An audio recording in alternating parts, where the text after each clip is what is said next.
pa Isabel pane chiri kupisere chamakabatira kaZimbabwe hoza Friday hoza weekend hoza mpela viki icho kwadi muri Zimbabwe rigandingoreva ndingoti side rori sori zvenyu ndati ndikangodarika nekunzvimbo handingozodzokisa paka Karoi chiri kuti tani kukaroi muri yeZimbabwe kune nyaya ndoda kutaura panapa inorwadza inosuwisa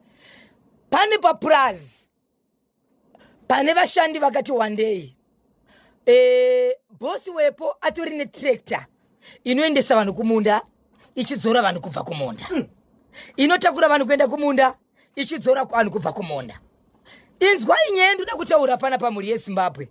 yekuti kune vamwe vakuru vanongoti kana ndiri nebosi ndiri kutaura chinhu ichi unototevedzera ukanzi pinda moto pinda ukanzi enda mberi kwemoto achifamba pinda ndiri kuzama kuti inini vashandi ava vanotakurwa netractor vachienda kumunda vachidzorwa netractor iyi munhu anodhiraivha tractor iyi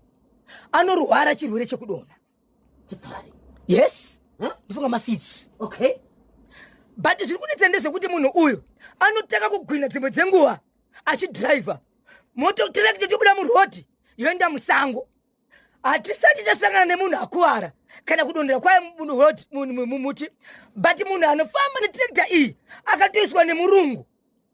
kuti anofamba nadhiraivha uyu akagara pametigard anoti akatanga ndiye anozomhanya otsika mabhireki munhu iyeye anogona kudhiraivha asi asiri anopiwa mota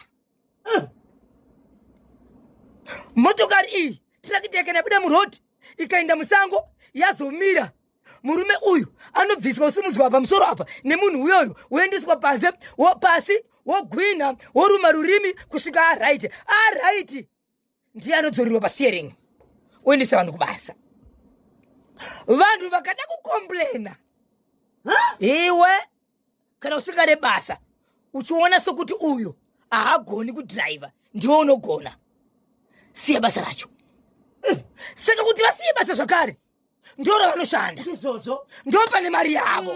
so vari kuti Zimbabwe hatisati takuvara hedu but maonero edu one day tinofa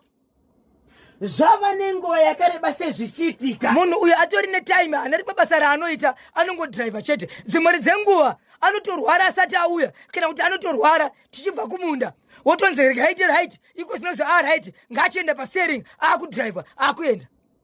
ana assistant anomubatsira kubata chidhiraivha anozomubatsira kana arwara nokutsika mabreki asi munhu iyeye anodhiraivha kuti apiwe mota tractor ari iye haapiwe akangomirira kubatsiridza munhu iyeye panorimwe panoitwa nezvei papurazi apa panorimwa chibage panorimwa foja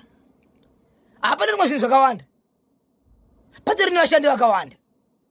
but tractor one iyoyo pane matractor ndiyo inoshandisa kunotora vanhu chidzora chinotora vanhu kuchidzora dhiraivha ndiye zvaitika kanga nezvekuti murume uyu anotanga kurwara ari patractor atori nenguva achirwara atori kuti vamwe vakatotize mabasa nekusiya nekutosvika kufa but vamwe kuti hatikwanisi kusiya mabasa because isusu hatina kuchikoro kwatakaenda mabasa iwawa ndo atinochiita iwawo ukada kutaura unzi siya basa dzimwe dzekushanda dzakawanda Zimbabwe muri kuti kudini neichi kana ndisingakanganisi nyaya iyoyo yadhiraivha akafanana naiyeye kudharwendewo iriko futi kuna dhiraivha akadaro futi kudharwendewo ndichaitsvaka yakambouya okay 21 minutes to 12 musakanganwe kuti nhasi iFriday unogona kubheja mari ukawina mari bheja magrini uwine mari